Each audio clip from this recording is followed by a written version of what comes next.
Guru Brahma, Guru Vishnu, Guru Devo Maheshwaraha, Guru Sakshat Param Brahma, Tasmai Shri Gurave Namaha.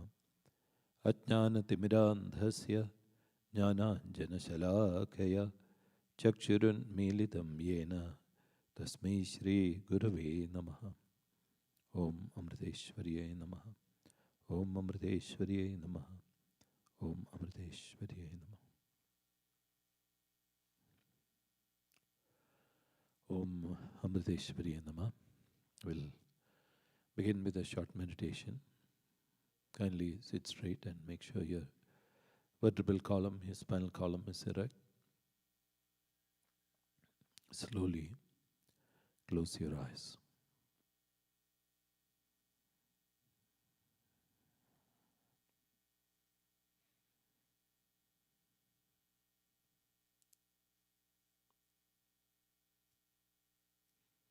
Try to bring your awareness on your breathing. Breathing normally, but with fully aware of each and every inhalation and exhalation.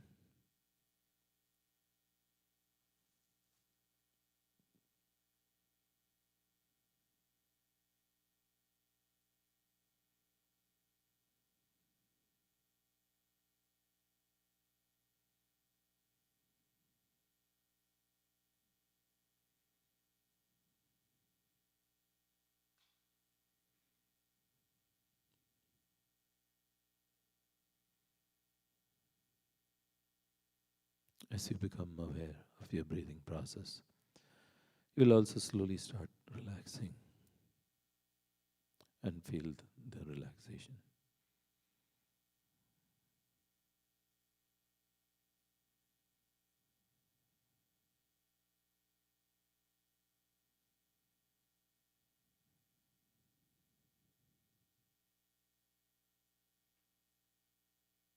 And now we'll chant Om 3 times.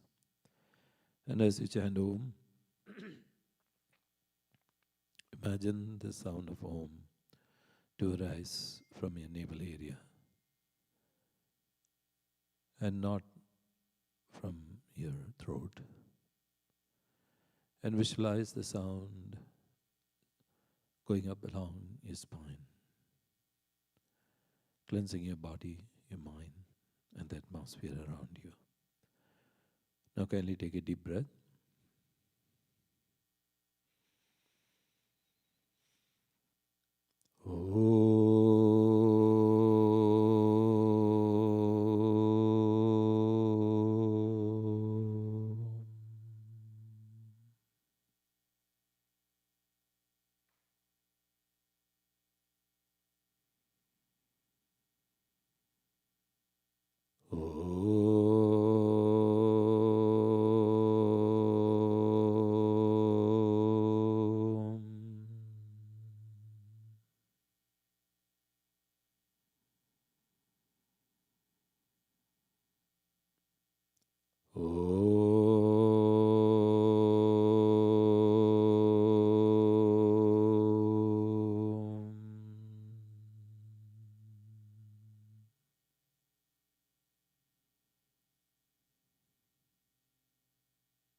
Now feel the reverberation of Om in each and every part of your body. Feel the reverberations filling you with peace and silence.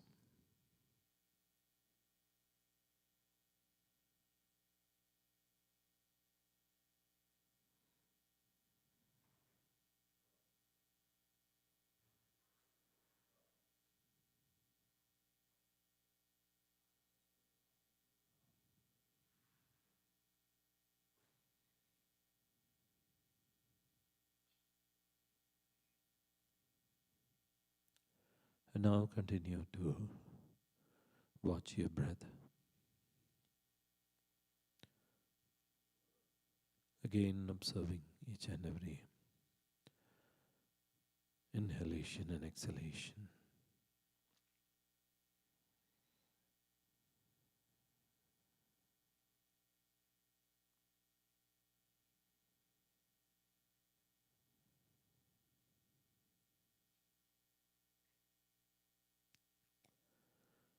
And now when you breathe in, chant the mantra, the syllable Ma silently along with your in-breath.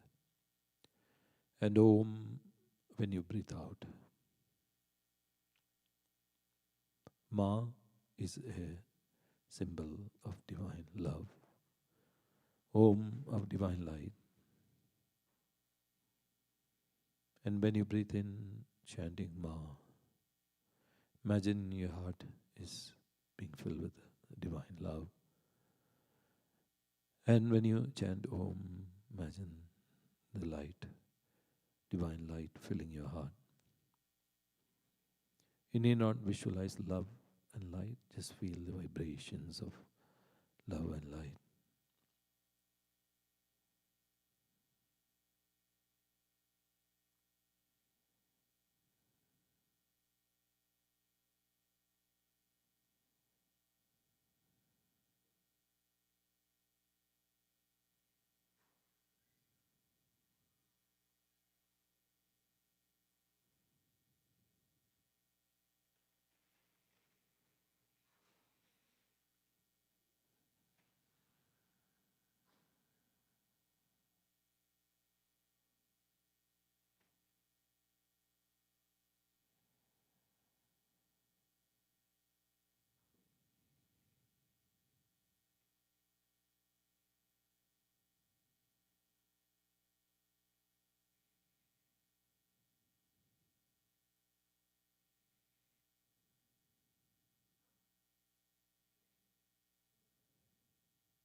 Slowly and slowly, the reverberations of Ma and Om become more and more subtle.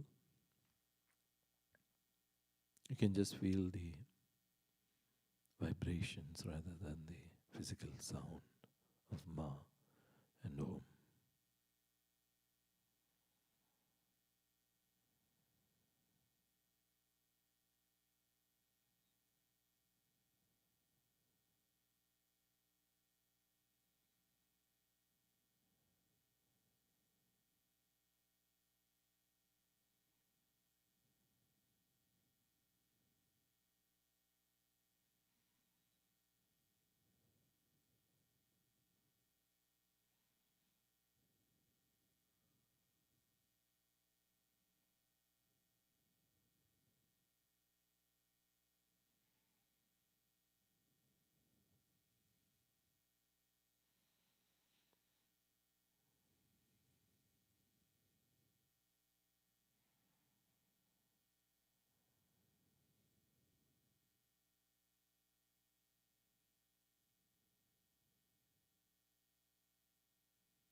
Now visualize your heart opening up like a beautiful flower bud that opens up into a beautiful flower.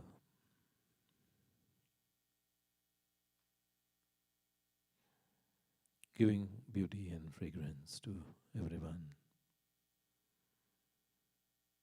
Imagine your heart being filled with that love, divine love and light.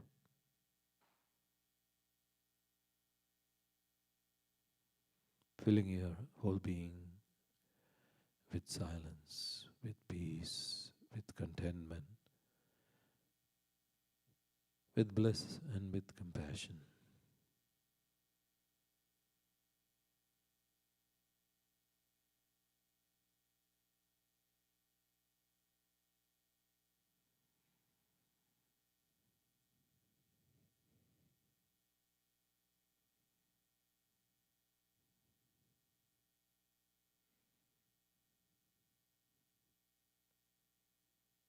Imagine a ray of light going out from your heart to all the beings in this world, like the rays of the sun. And as the light falls on each and every being, imagine they also become more loving, more peaceful, more content, more blissful, and more silent. While imagining so, we'll chant the Loka Samasta prayer 9 times. Om Loka Samasta Sukhino Bhavantu. Loka Samasta Sukhino Bhavantu. Loka Samasta Sukhino Bhavantu. Loka Samasta Sukhino Bhavantu. Loka Samasta Sukhino Bhavantu. Loka Samasta Sukhino Bhavantu.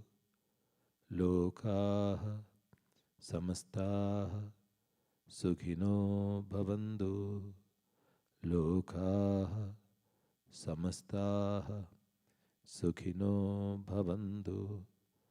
Loka Samasta Sukhino Bhavantu. Om Shanti Shanti Shanti. Om Shri Gurubhyo Namaha. Harihi Om.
Om Dhyayamo Dhavla Bagundhanavatim Tejo Mayim Nashtikim Snigdha Pangavilokinim Bhagavatim Mandasmidashri Mukhim Valsalyamritavarshinim Sumadhuram Sankirtanalapinim Shamangi Madhusikta Suktim Amritanandatmikam Ishwarim.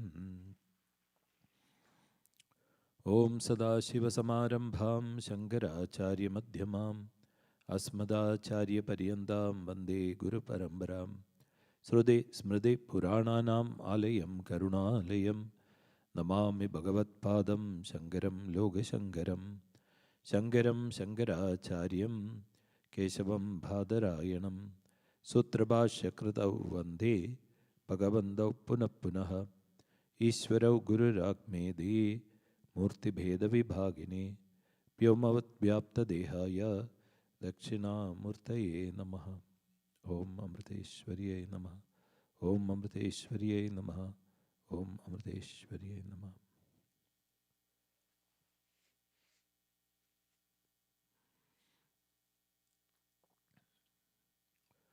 In the last session, we were looking at the story of Pururvas, who had in the wife as Devayani and also Sharmishta, both of them, and because of which he got cursed by Shukra, because Shukra had asked him not to have any relationship with Sharmishta, and Devayani was his wife. And Devayani being Shukra's daughter also, and as a result of which he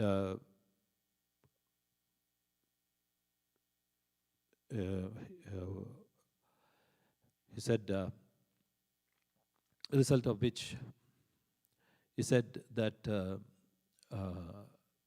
he could not resist her wishes, and he was cursed by Shukra. And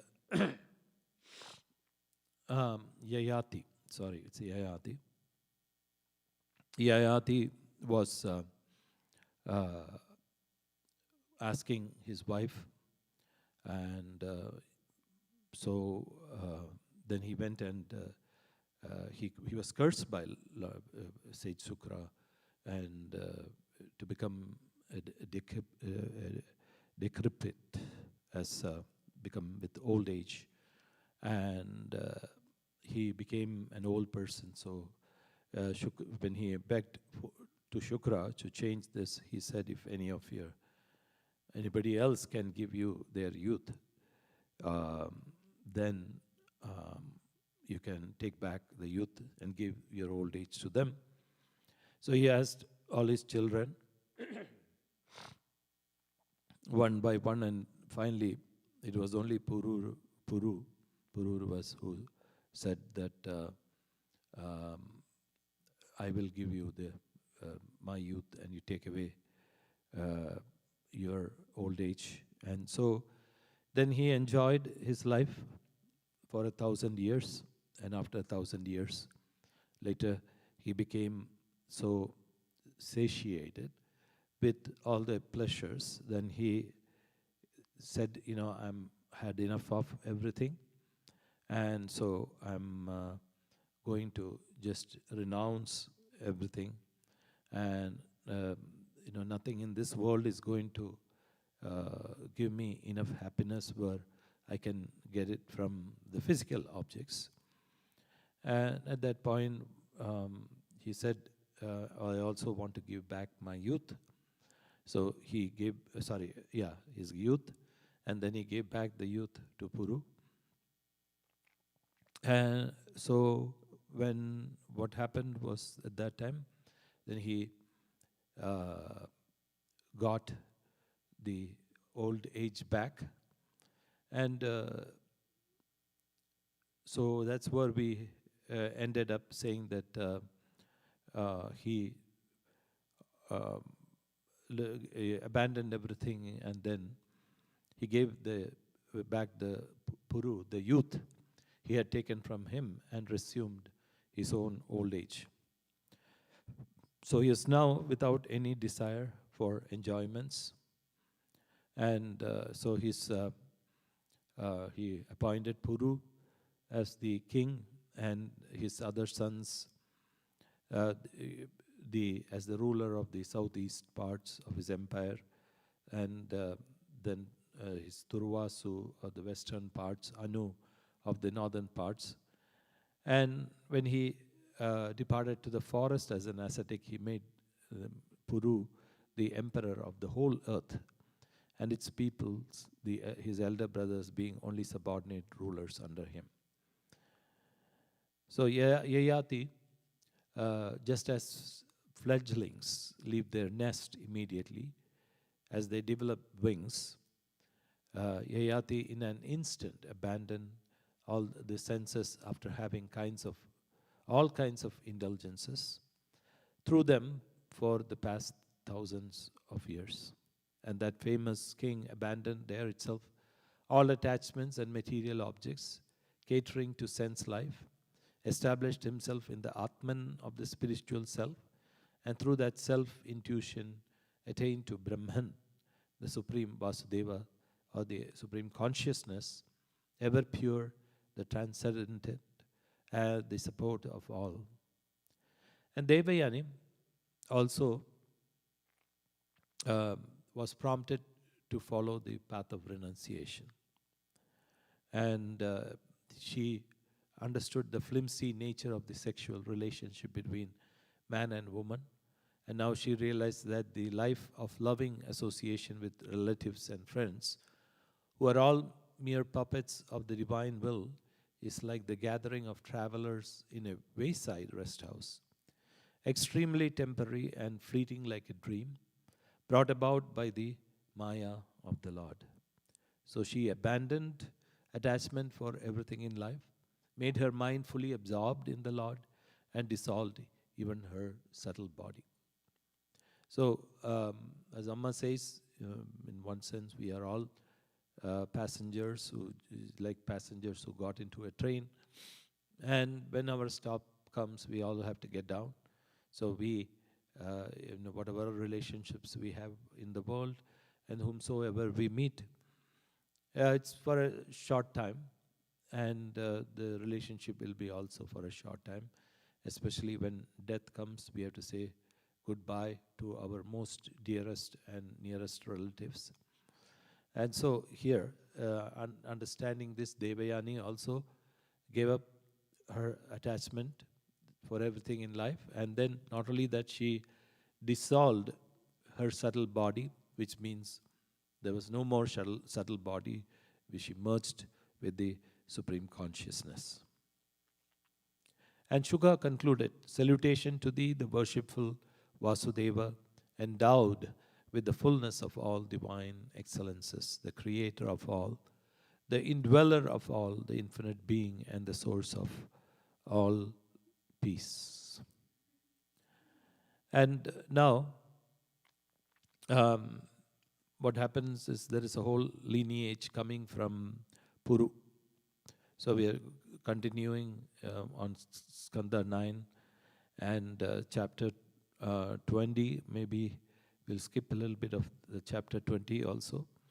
And because this gives the whole lineage of Puru, and then there is the also the story of Dushyanta and Shakuntala, where in the king Dushyanta, who was in the lineage, he was born to Raibha, and from what happened was Dushyanta was one day hunting in the forest. Then he entered precincts of the ashrama of Kanva, where he saw a lady who illumined that place with her brilliant aura, as if she were Rama. Rama is the Divine Mother herself, the enchanting power of the Lord. He fell in love with her instantly. Her sight filled him with joy and relieved him of exhaustion from hunting. Excited with love, he addressed her in sweet words. "So who are you, lotus-eyed beauty? Whose daughter are you? Why are you here in the solitude of this forest? O handsome girl, I can clearly see that you are the daughter of some royal house and not of any of these Brahma Rishis here. And I find that my mind is fascinated by you. It is a truth that the mind of the kings of Puru's line will never go after anything unrighteous. So he fell in love with Shakuntala as soon as she saw her. So then Shakuntala said, I'm the daughter of Vishwamitra and Menaka, who abandoned me in the forest.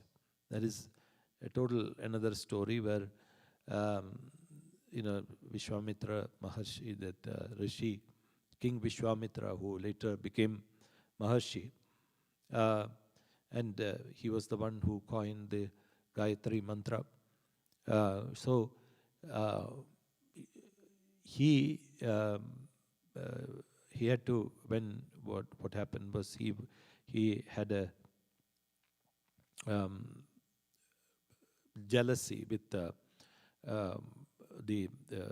Vishwamitra had jealousy with Vasishta. And in fact, Vasishta was his guru. He did not want to recognize that Vishwamitra was a king. So he had the arrogance and the pride that he was a king. And then he did tapas, austerity, for many years. And he wanted to become like Vasishta. Vasishta was given this title Brahma Rishi. And so he wanted to get that title as a Brahma Rishi. But Vasishta always told him that you don't have a title like that. You are only a Raja Rishi, means a Raja who slowly transferred, a king who slowly transferred into a Rishi. So he was very angry. Then he started doing all these austerities, and it was at this time the test came. Menaka, one of the celestial nymphs from Indra's place that is in heaven, came down to serve him. Then he fell in love with Menaka. In the beginning, he was angry with her, but slowly, as she kept on serving him with devotion, he fell for her. And then they had this daughter who was known as Shakuntala. And this is a famous story in which it shows the fall of a great sage like Vishwamitra. And people make fun of this, saying that, look at Vishwamitra, he was such a great tapasvi and very austere person. And didn't he fall for a woman? Well, there was a reason for that, because Vasishta, being a guru of the highest order, and knowing that Vishwamitra had so much ego, had to break his ego. So the only way to break his ego was to make sure that he falls in love with Menaka. So he arranges everything. And then when Shakuntala's comes as a daughter, he had to go out in the the court of all the sages and say that Shakuntala was my daughter. So he had to become so go down so much, and he had to become humble, as a result of which he attained the Brahma Rishi title. And so Vasishta made him do that purposely, so that he will get rid of his ego. So when we think about this story, you can see that a great Rishi, a great Guru also, will do anything to make his disciple reach the destination of realization.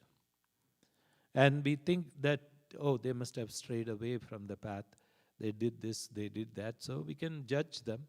But ultimately, the Guru's point and concentration is how to make the disciple realized. So that is the only thinking of the Guru. and the Guru is bent upon it, how to make the disciple get there. So coming back, this Dushyanta, King Dushyanta fell in love with Shakuntala, and Shakuntala said, I am the daughter of Vishwamitra and Menaka. That's where it comes. And because, both of them, when they realized their true nature, then they abandoned her, and they left her in the ashrama of a great sage named Kanva. Actually, the ashrama is supposedly in Kerala, just about 30 miles away from the ashram, where it is known as Varkala, and there's an ashram known as Kanvashram. So that's where it is said to be situated. So she said, this is known to the sage Kanva. Now, what service are we to do for you? So please, she said, please take your seat here. We have food made of wild rice, and you can take it, and you may stay here if you like. And Dushyanta replied, your words are befitting one born in the line of Kaushika. For the daughters of royal houses have the right to choose their husbands themselves privately according to their Gandharva right. And when Shakuntala agreed to this, the king, who knew very well how to behave according to time, place and circumstances, married her according to the Gandharva right. So they got married. And after living with her for the night, the king returned to his capital, and in due course, Shakuntala delivered a son. And the Maharshi, Kanva himself, did all the post-natal ceremonies for the baby in the forest, asrama. It was found that as he grew up, the child by himself captured lions and played with them. So he became such a great, in one sense, he became like a great king and a brave person. And in due course, Shakuntala went to the palace of her husband, along with her son, who unbridled prowess, who had an element of divinity in him. And when the king refused to accept Shakuntala and her son, all heard a disembodied voice from the sky. The mother is a mere vessel of skin. The child belongs to the father. The issue that a man begets is the man himself. O Dushyanta, take charge of your son and do not disgrace Shakuntala. So what I think the story goes like that he got a curse, and so he forgot that he had spent that night with her. So when she goes back to the palace of Dushyanta, Dushyanta says, I don't even know you. Who are you claiming? And why are you saying this is my son? So that's when he heard this voice from the sky saying that this is your son, take charge of him. And then as Dushyanta heard this, then he remembered and he realized and accepted him. And a son who continues the ancestral line can lift his father from the sphere of Emma. You have begotten this boy. Shakuntala has spoken the truth. So the voice. So voice said, this is your son, and he can lift you from the sphere of Yama, from death, and he can take you to a higher plane. So this boy was known as Bharata. Bharata became the emperor after Dushyanta died, and he was enthroned as an emperor, and then there is he did a lot of all these yajna sacrifices, and he gifted enormous number of cows to thousands of brahmanas, and then in total he conducted 133 yajnas, sacrifices, to the great astonishment of all rulers. And on occasion of various holy rites, he gave as gift 14 there is 140 no million and 400,000 elephants with white tusks, dark body, and gold decorations. These great devotional acts of Bharata were never matched by anything done by any king in the past, nor will any king in the future be able to do so. So from this, you can say that there's also during his period, he rescued all the celestial women, women who these asuras had carried with them to their dwelling place, which is in the Rasatala. And then also he said that it is that he defeated them in a battle. And heaven and earth yielded their requirements to his subjects. In this way, he ruled for 27,000 years, extending his unchallenged sway all over all regions. So that's the story of Bharata. And we are just jumping some more. And so finally, there is a beautiful story of Ranti Deva. And it is said that in the Pandu's line, there is, as I said, I'm skipping a few generations, and one of them was known as Sanskriti. Sankriti had two sons, Guru and Ranti Deva, whose fame is a theme for song both in this and in the other worlds. He lived satisfied with what chance brought him. Even when he was hungry, in the extreme, he gave away to others whatever food he happened to get. A man of steady mind, he suffered with his family from privations as he was without any possessions. He had once to spend 48 days without any food or drink. And at the end of it, he chanced to get some payasa with ghee, cooked wheat, and water. So he went on a fast for 48 days. So at the end of that 48 days of fast, he got this payasa, which is the sweet pudding, and also ghee cooked with, and wheat cooked with water. And the members of his family had been reduced to the utmost strait, and he himself was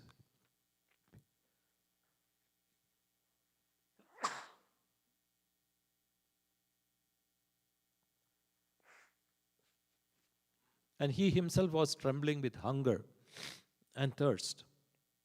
And when they were about to eat that food got by chance, a Brahmana, that is a Brahmin, guest arrived.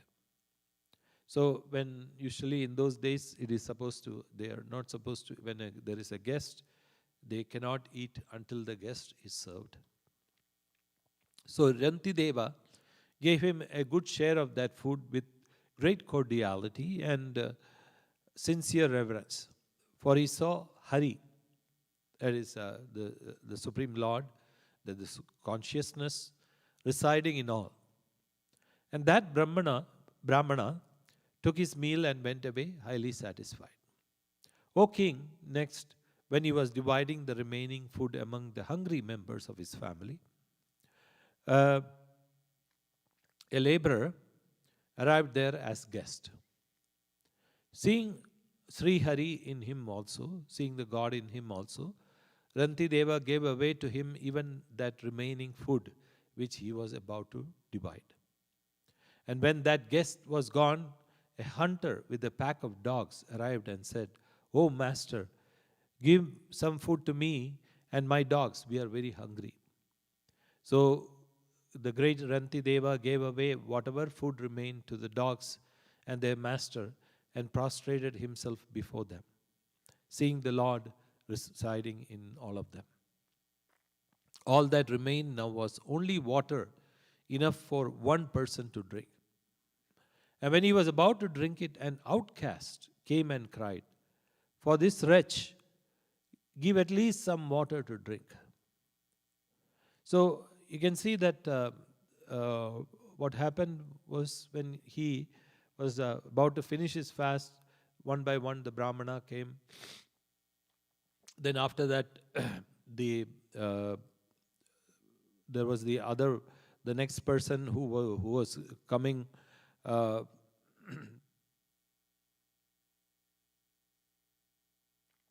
Was the laborer, and then he gave the food to the laborer, and then the hunter with a pack of dogs, and finally an outcast. Outcast means a person from a lower caste came, and he had only water to give him, and the water that he had was left to drink, and he gave him that water also to drink. Hearing his heart-rending appeal, Rantideva was moved to great pity and spoke to him in the following sweet words of great import. I do not pray to the Lord for a state in which I shall be endowed with the eightfold powers, nor even for the state of liberation from the cycle of birth and death. I desire only to abide within all beings and undergo the sufferings that accrue to them. By my taking over their sufferings, they will be free from misery. And by supplying the life-giving water to a man panting in great distress, I have been freed from all sufferings, hunger, thirst, exhaustion, physical ailment, misery, sorrow, and mental confusion. For true happiness lies in suffering for others. So this is a beautiful verse which we have to remember again and again. And he's saying that I do not pray to the Lord for a state in which I will be endowed with the eightfold powers, that is all the siddhis. And I don't want liberation either. And I don't from the cycle of birth and death. So I just want to take away the sufferings and free all the beings from their misery. So he says, as when I give this water to the other person, the person from the lower caste, I'm freeing him from the pangs of thirst and exhaustion. So he gives the water, saying so, he gives the water to the guest, outcast guest, although he himself was dying from thirst. And at this point, Brahma, Vishnu, and Maheshwara, that is the trinities, who bestow the fruits of action to their desire-prompted votaries, revealed themselves before him, discarding the false forms of the Brahmana, the laborer, and the hunter, and the outcast in which they had clothed themselves by the power of Maya. So now you can see the outcast, the hunter, the laborer, and the Brahmin was none other than the trinities who had come in that form. So Rantideva made prostrations before them. Unattached and desireless, he only surrendered himself to the worshipful Lord Vasudeva, but prayed for no boons in spite of his most trying worldly situation. And as the dream phenomena dissolved on waking, the bondage of body and mind created by Maya dissipated itself before Rantideva, who had made the Lord the sole support of his being, discarding every form of desire. And by their association with him, all persons in Rantideva's establishment also became yogis, highly devoted to Lord Narayana. So as he is saying, he discarded every form of support, even his own body, for the sake of others. And because of that, he reached that state of realization. And not only that, the people around him also became yogis. So this is the story of Rantideva. And in the next chapter, not the chapter, but the verses from 19 to 21, they give the whole lineage of so many other people, and which I don't want to, I'll just skip. And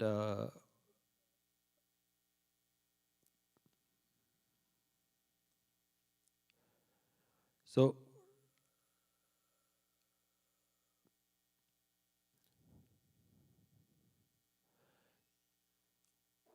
now we are coming to the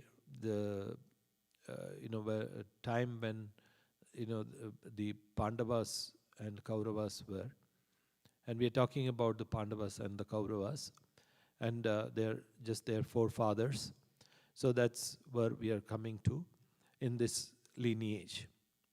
So this is the chapter 22, again of Skanda 9, and Sri Shuka said, "O king," he's talking about all this lineage, and so he was saying, Somaka, and his son Prishta, and Prashada, and his son was Drupada, whose daughter was Draupadi, and son was Drishtidumna, and others. So from Drishtidumna was born Drishtaketu, and they were born in the line of Panchalas, connected with Brahmyashva. They came to be known as the Panchalas. Another son, Ajamidha, and Riksha, to whom was born Samvarana. And Samvarana had by his wife Tapati, the daughter of the sun deity, a son named Kuru, the ruler of Kurukshetra. And Kuru's sons were Parikshit, Sudhanu, Jhanu, and Nishadhashva. And from among them, Sudhanu had a son named Suhotra. Then we just go like that. So you don't want to do that. And so we will come to the lineage where there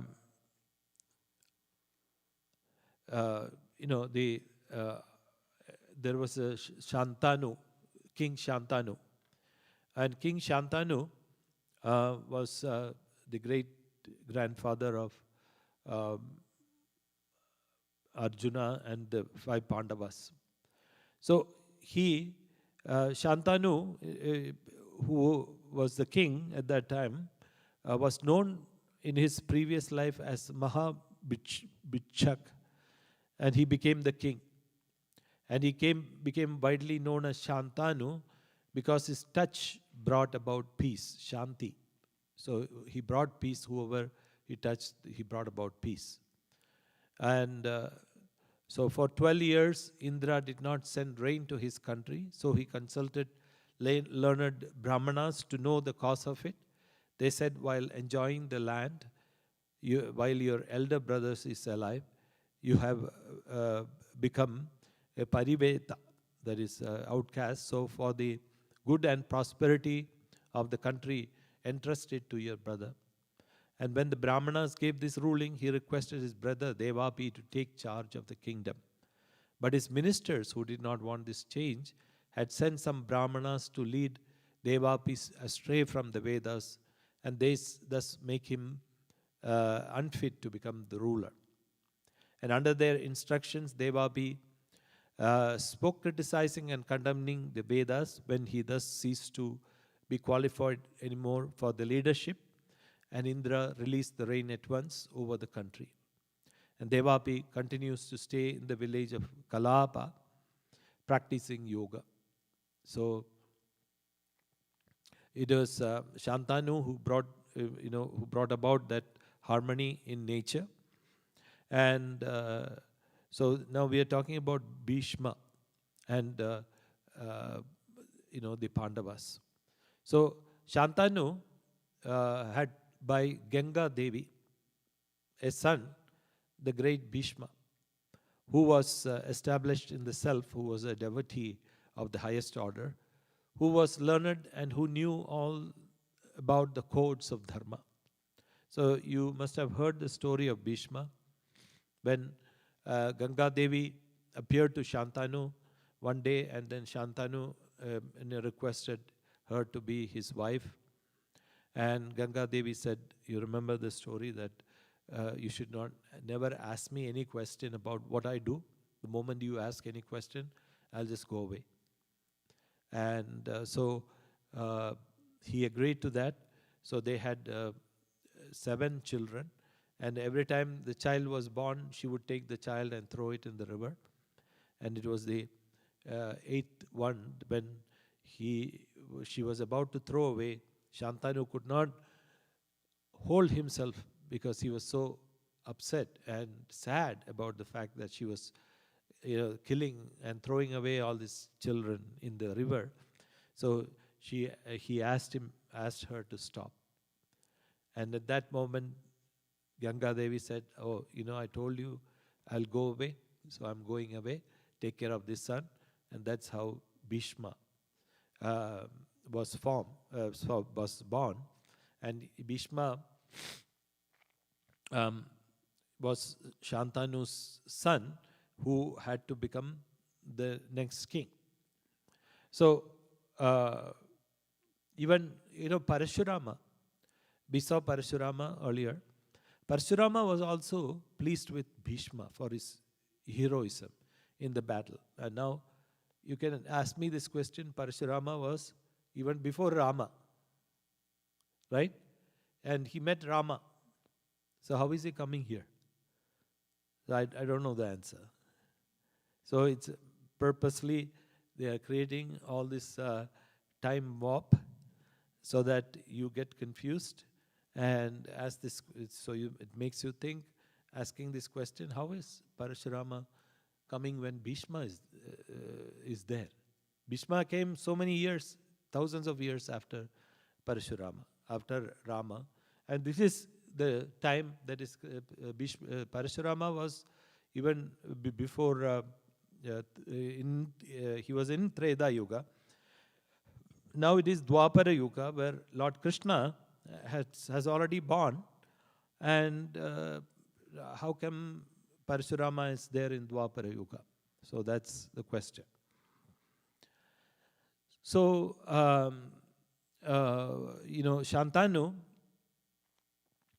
had, by the fisherwoman, Satyavati, that story also, another son known as Chitrangada, who died in the life of the hands of a Gandharva. So, that story also, where the fisherwoman Satyavati, he fell in love with Satyavati, but he could not make her a wife because Satyavati had asked for a promise from Shantanu, saying that who should be her child should become the king and not Bhishma. Bhishma cannot become the king after Shantanu. So Shantanu was in a dilemma, and he was so sad, he was depressed, that one day Bhishma asked him, what do you want? So why are you so sad? Then his spies came and told him the story that he had met Satyavati and he was in love with her and he wanted to get married, but Satyavati said so. So now Bhishma takes a vow saying that I will never get married and I will never become the king. So you remember, Amma always says this in her talk, that Bhishma was living in the future, and he did not think about dharma, and it was not improper for him to take such a vow, and because of which the whole Mahabharata war occurred. And so Satyavati had a son, whose name was Chitrangada, and he died in the hands of a Gandharva, that is celestial, or a being, or a subtle being. And Shantanu also had a younger son named Vichitravirya. Now, before her marriage with Shantanu, the fisherwoman Satyavati had a son by the sage Parashara, who was a partial incarnation of Sri Hari. So that story is also there. Once Satyavati actually was, she belonged to the fisherwoman caste, but she used to take people across a river and on a boat. So as we can see that one day sage Parashara got into her boat, and he created this Maya of illusion of everything just merging, and then by the time they crossed the river, already Satyavati had a son. And that son was the sage Krishna Dvaipayana, that is, Vyasa. Vyasa was the son. And Badarayana, who became the savior of the Veda. And it was from him that Shuka was born. So it was Vyasa's son, Shuka. And Shuka is saying, that is my father. And discarding the claims of his disciples like Paila, he imparted the great esoteric gospel of his Bhagavata to me, his son, given to serenity. And Vichitravirya was married to two daughters of the Raja of Kashi named Ambika and Ambalika, who were bought by force by Bhishma on the occasion of their Swayamvara, or marriage by the bride's choice. With his heart absorbed in them, he died early as a victim to consumption. So again, that story, that where Vichitravirya had not married, then Bhishma goes and abducts the daughters of Kashi, that is the king of Kashi, and they were known as Amba and Ambalika. There was Ambika and Ambalika, and there was Amba also. And Amba actually had fallen in love with another prince, and when she was also kidnapped by, that is brought by force by Bhishma, she told Bhishma saying that, I'm already in love with this person, so you cannot force me to marry this Vichitravirya. And so he said, okay, you can go if he accepts you. But her lover, the king, does not accept her, because she was abducted by Bhishma, and then she curses Bhishma and says that I'll become, my next birth, I will become the cause of your death. And that's how Shikhandi was born in the next birth, and he was the one who stands in front of Arjuna, and while Arjuna sends the arrows, killing Bhishma, because Bhishma had taken a vow that he will never fight against women. And Shikhandi was neither a man nor a woman, so that's why Bhishma would not take his arms and fight against him. So again, this was planned by Lord Krishna. And Lord Krishna told Arjuna that you put him in the front and you just send the arrows. And knowing that,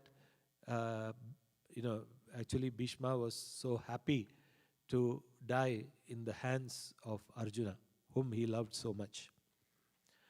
So here what happened was Vichitravirya got married to these two daughters, Ambika and Ambalika.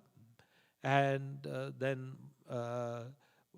because he died early by being a victim to consumption. And at the order of his mother, Satyavati, Badarayana, that is Lord Vyasa, raised issue in the widows of his brother Vichitravirya, who had died childless. And these were Dhritarashtra, Pandu, and Vidura. So again, the story, it's goes like, because they did not, Vijitra Virya did not have children, right? So there's nobody to continue the lineage. So this mother Satyavati calls her oldest son, that is Vyasa. And Vyasa is a mendicant, he is a sage. And says, you have to produce children for them. So Vyasa says, I'm a sannyasin and I don't, but just give me a day. And Vyasa was, in one sense, Vyasa was so horrible to look at. He was not at all handsome. He was terribly looking. And that's why, Ambika,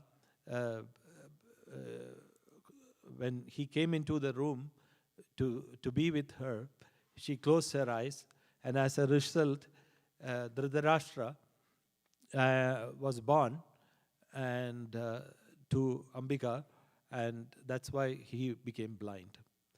And then there was Pandu and Vidura who were born to respectively to Ambalika, and Ambalika was frightened of Vyasa, and that's why Pandu was very white in color. So that's the other thing. And the story of Vidura is also funny, because one of them, there is knowing that they were being forced to be with Vyasa, so they sent their one of their servant maids dressed as themselves to be with Vyasa. And of course, Lord Vyasa knew about it. And you have to understand, there is no physical engagement here between Vyasa, and Vyasa was just doing the magic with his tapas and austerity and his sankalpa, just like what Amma gives the banana. So the child was born to the servant maid, and the child, because the servant maid was so devotional, that's why the youngest one, Vidura, became so devotional of the child, of the three. See, of this, Dhritarashtra had by his wife Gandhari 100 sons headed by Duryodhana. He had also a daughter named Dushala. So, as you know, Dhritarashtra married Gandhari, had 100 children, plus a daughter, 101. And then his brother King Pandu could not have physical contact with his wife Kunti, owing to a sage's curse. The great Kar warriors, Yudhishthira, Bhima, and Arjuna were begotten in her by Yama, Vayu, and Indra, respectively. So there is again the problem. Pandu, you know the whole story, that I just don't want to say the whole one. Again, what happened was Pandu had two wives. One was Kunti and the other one was Madri. And Pandu could not have any physical contact because he was under this curse. The moment he will have physical contact, he will die.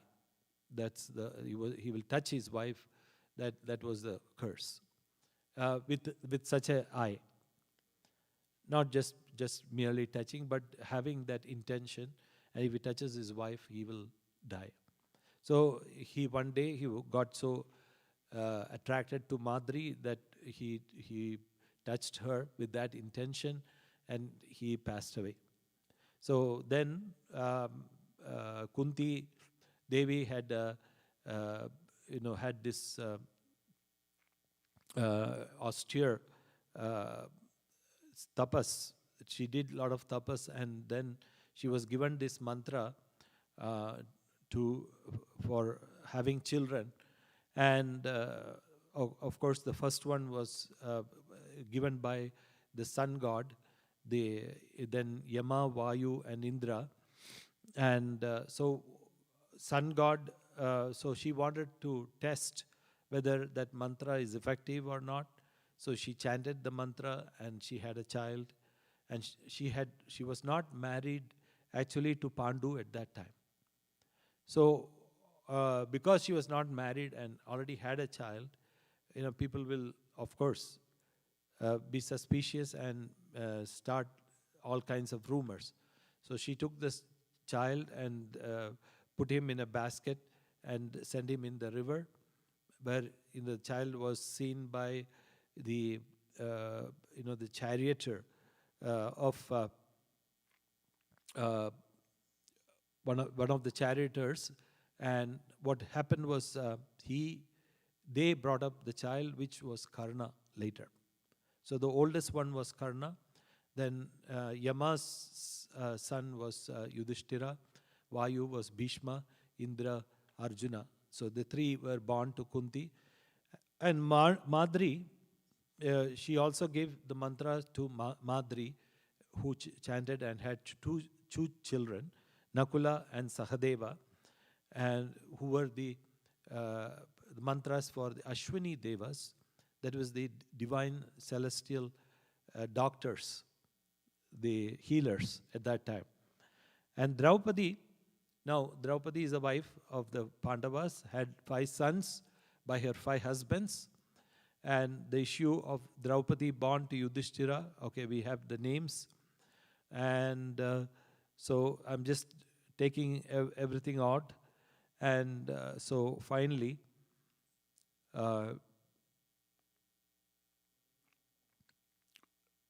what happened is, I'm just giving all these things. And after the Kurus, headed by Duryodhana, had died in the battle, Ashwadhama, the son of Drona, released the Brahma missile, and that is King Parikshit, in the mother's womb, this is Arjuna's son. And Arjuna's son, Abhimanyu. And Abhimanyu had his son, that was Parikshit. Parikshit was in the womb of his mother, was scorched by it. But by Krishna's grace, you were revived and rescued from the hands of death. O dear one, with Janamejaya as the eldest, Srudasrena, Bhimasena, and Ugrasena are your sons. Knowing about your death by the bite of the serpent Takshaka, Janamejaya will perform a sacrifice in which he will put all the serpents as offering in the sacrificial fire. So he's telling about the future. Janamejaya was the son of Parikshit. And because Parikshit was bitten by the serpent Takshaka, Janamejaya will start a sacrificial fire in which he will put all the serpents in the fire. And after conquering the whole world, Janamejaya will adore the Supreme Being by performing an Ashwamedha and other sacrifices, taking as his officiating priest Tura, belonging to the line of Kavasha. His son Sadhanika will learn the Veda from Yajnana Valkya, the science of arms from Kripa, and the knowledge of rituals and the supreme Brahman from Shaunaka. So he's saying he will just go on with all the lineage, and ultimately he will just give out all the names of all the predecessors of Parikshit also. So anyway, one of the things is what here one may ask this question: is everything predestined? And because here you have the names of all the people who are living, who are died, and you can say who are yet to be born, and he is giving the whole lineage coming after also. Right? So the question is whether the destiny is already written, and are you just a part, a character in that great drama that has already been written. So you can think about it, come up with an answer.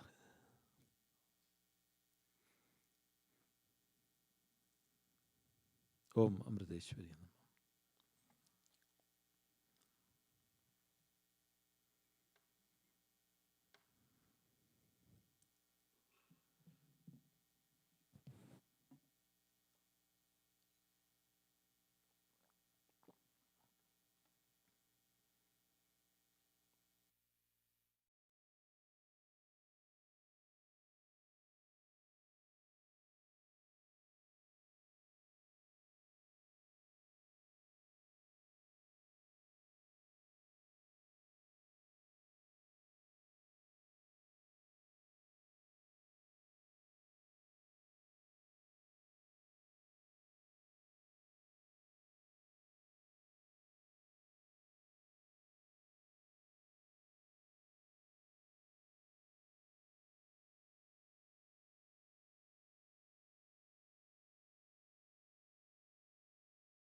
जय जय सद्गुरु महारानी अमृतानंदमयी, जय जय दुर्गा महारानी अमृतानंदमयी।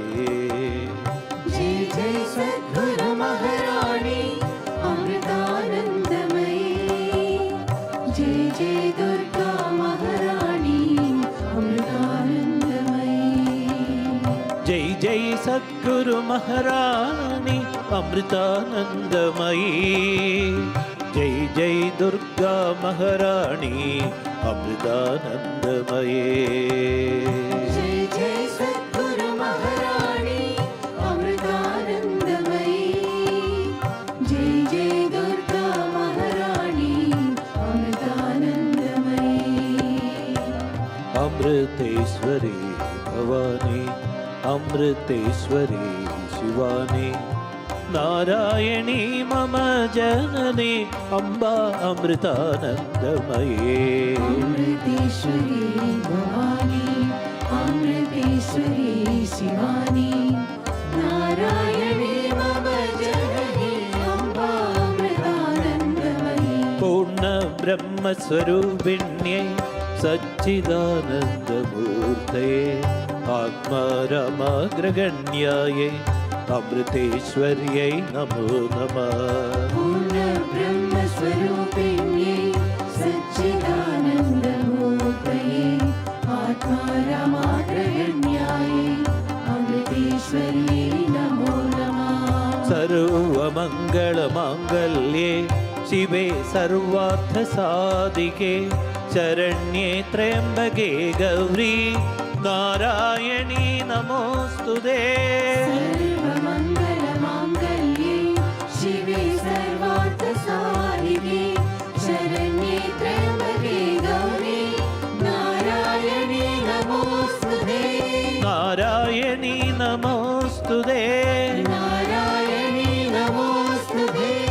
अमृतेश्वरी नमोस्तुते अमृतेश्वरी नमोस्तुते जय जय सद्गुरु महारानी अमृतानंदमयी जय जय दुर्गा महारानी अमृतानंदमयी जय जय सद्गुरु महारानी अमृतानंदमयी जय जय दुर्गा महारानी अमृतानंदमयी सुधामयी दयामयी कृपामयी जगन्मयी सुरेश्वरी महेश्वरी शिवंकरी अभयंकरी सुधामयी दयामयी कृपामयी जगन्मयी सुरेश्वरी महेश्वरी शिवंकरी अभयंकरी सुधामयी दयामयी कृपामयी जगन्मयी सुरेश्वरी महेश्वरी शिवंकरी अभयंकरी सुधामयी दयामयी कृपामयी जगन्मयी सुरेश्वरी महेश्वरी शिवंकरी अभयंकरी सुवासिनी सुहासिनी नित्य ब्रह्मचारिणी यशस्विनी तेजस्विनी सर्वलोक पाविनी वासिनी सुवासिनी नित्य ब्रह्मचारिणी यशस्विनी तेजस्विनी सर्वलोक पावनी सर्वलोक पाविनी सर्वलोक पावनी सर्वलोक पाविनी सर्वलोक पावनी जय जय सद्गुरु महारानी अमृतानंदमयी जय जय दुर्गा महारानी अमृतानंदमयी जय जय सद्गुरु महारानी अमृतानंदमयी जय जय दुर्गा महारानी अमृतानंदमयी जय जय सद्गुरु महारानी अमृतानंदमयी जय जय दुर्गा महारानी अमृतानंदमयी जय जय सद्गुरु महारानी अमृतानंदमयी जय जय दुर्गा महारानी अमृतानंदमयी जय जय सद्गुरु महारानी अमृतानंदमयी जय जय दुर्गा महारानी अमृतानंदमयी जय जय सद्गुरु महारानी अमृतानंदमयी जय जय दुर्गा महारानी अमृतानंदमयी अमृतानंदमये अम्मे अमृतानंदमये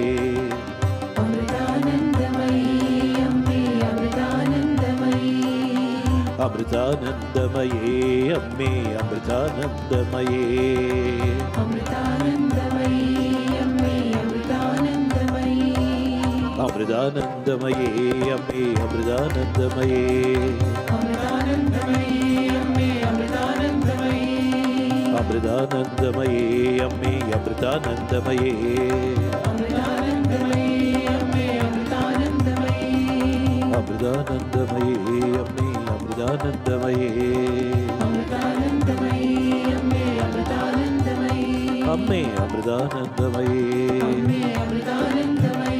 अम्मे अमृतानंदमये अम्बे अमृतानंदमयी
हर सुध अखिल अमंगल हर मुद मंगल दादा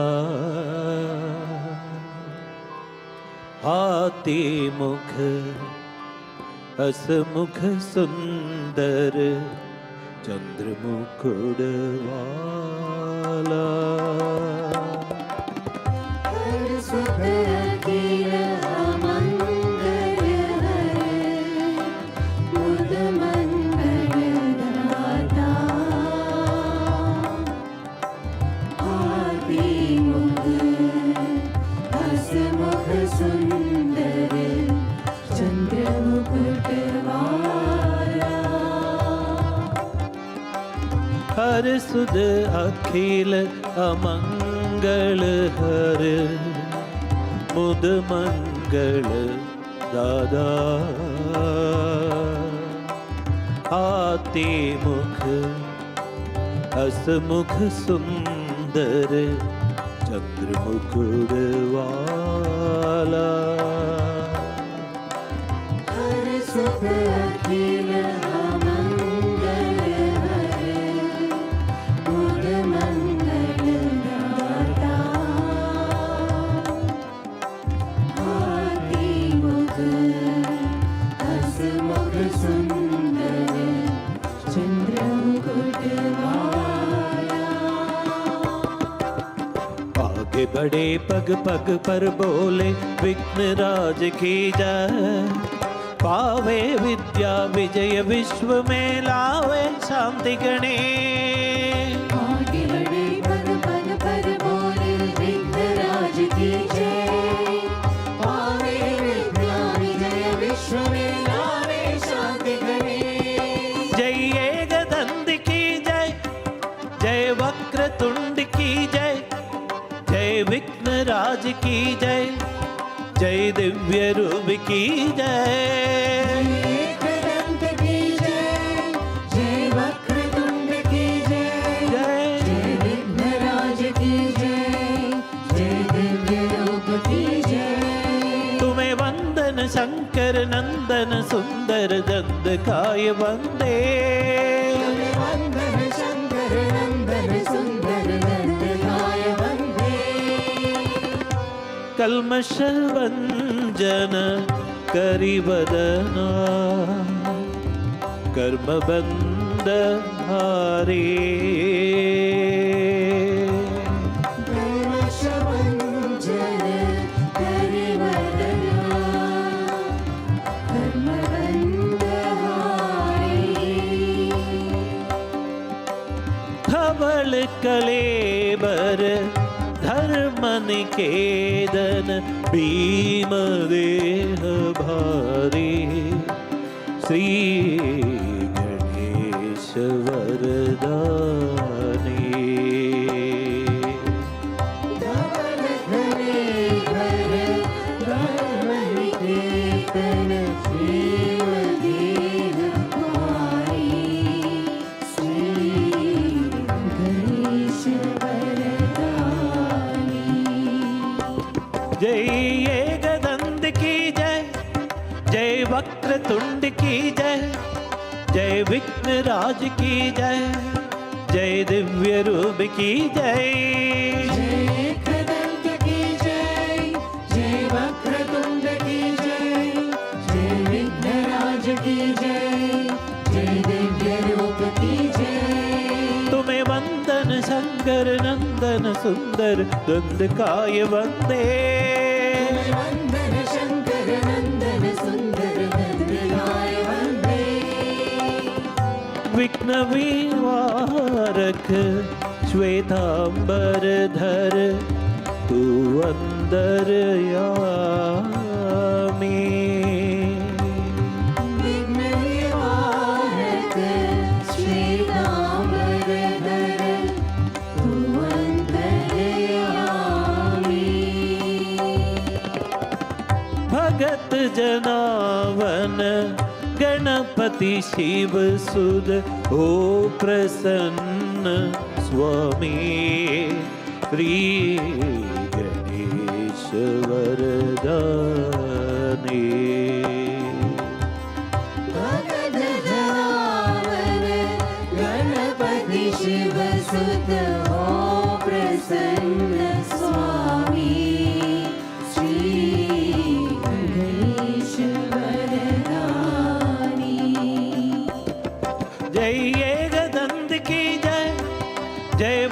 वक्रतुंड की जय, जय विघ्नराज की जय, जय दिव्य रूप की जय।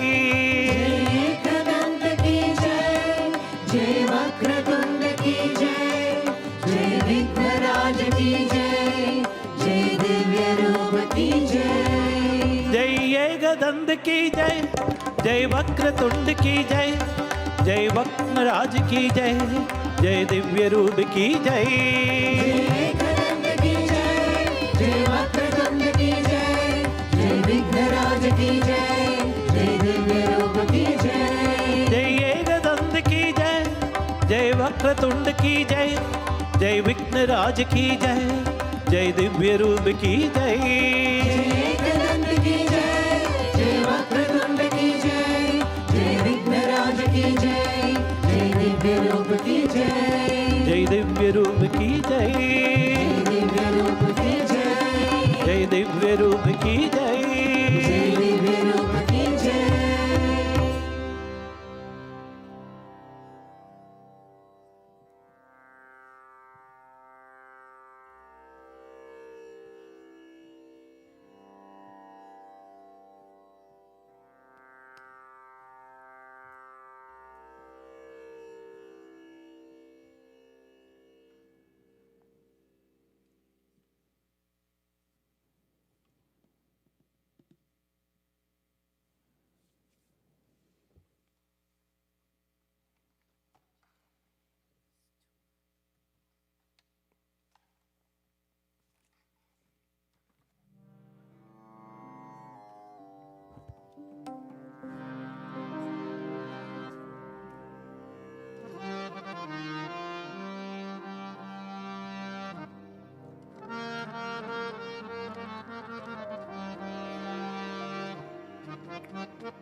कृष्णं कलय सखी सुंदरं बालकृष्ण कलय सखी सुन्दरं बालकृष्णं कलय सखी सुंदरं बालकृष्णं कलय सखी सुन्दरं कृष्णं कलय सखी सुंदरं बालकृष्णं कलय सखी सुन्दरं बालकृष्णं कलय सुन्दरं बालकृष्णं कलय सखी सुन्दरं कृष्णं कलय सखी सुन्दरं बालकृष्णं कलय सखी सुन्दरम् अङ्गना मङ्गना मङ्गना मङ्गना अङ्गना मङ्गना मङ्गना मङ्गना अन्तरे माधवो अन्तरे माधवो अन्तरे माधवो अन्तरे माधवो माधवो माधवं माधवं माधवं माधवो माधवो माधवं माधवं चान्तरे नाङ्गना चातरे नाङ्गना चान्तरे नाङ्गना चातरे नाङ्गना इद्धमा कल्पिते धमाकल्पिते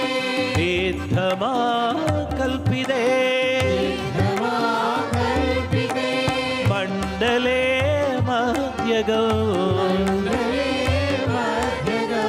मण्डले मध्यगम् सञ्चितौ वेणुना सञ्चितौ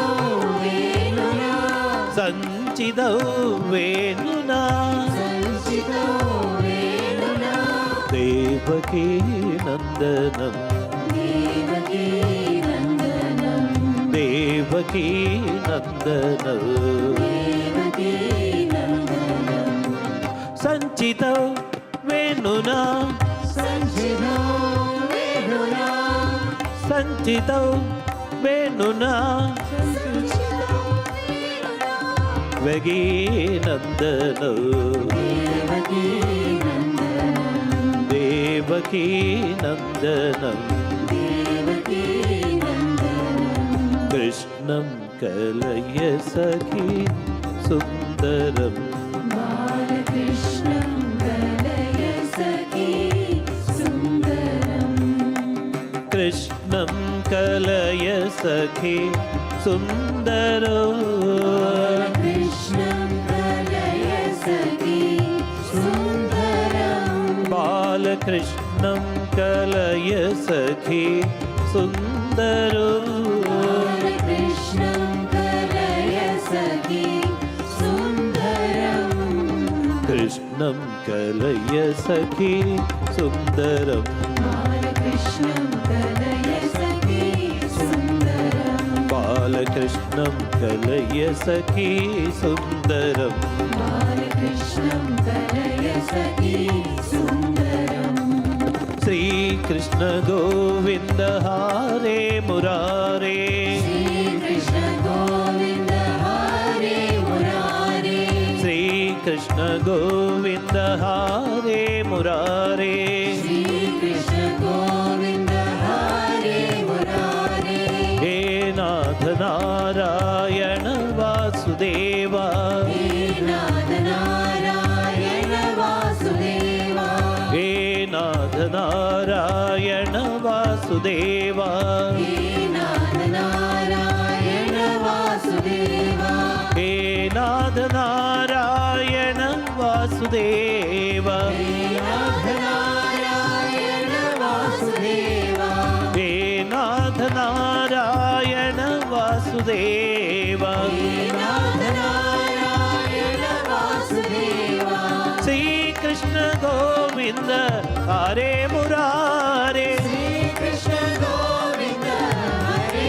मुरारे हे नाथ नारायण वासुदेवा हे नाथ नारायण वासुदेवा श्रीकृष्ण गोविन्द हरे मुरारे श्रीकृष्ण गोविन्द हरे मुरारे हे नाथ नारायण वासुदेवा हे नाथ नारायण वासुदेवा श्रीकृष्ण श्रीकृष्ण श्रीकृष्ण गोविन्द श्रीकृष्ण श्रीकृष्ण श्रीकृष्ण गोविन्द श्रीकृष्ण श्रीकृष्ण श्रीकृष्ण गोविन्द श्रीकृष्ण श्रीकृष्ण श्रीकृष्ण गोविन्द श्रीकृष्ण गोविन्द श्रीकृष्ण गोविन्द श्रीकृष्ण गोविन्द श्रीकृष्ण गोविन्द श्रीकृष्ण गोविन्द श्रीकृष्ण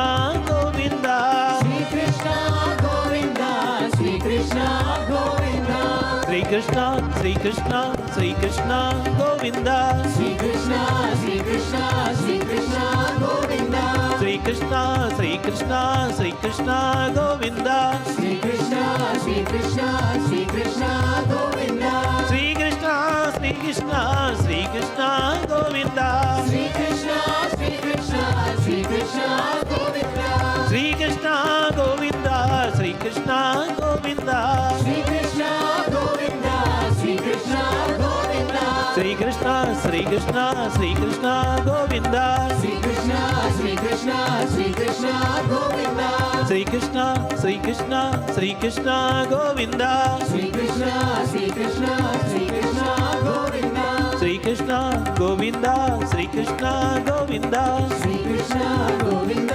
श्रीकृष्ण गोविन्द श्रीकृष्ण गोविन्द श्रीकृष्ण गोविन्द श्रीकृष्ण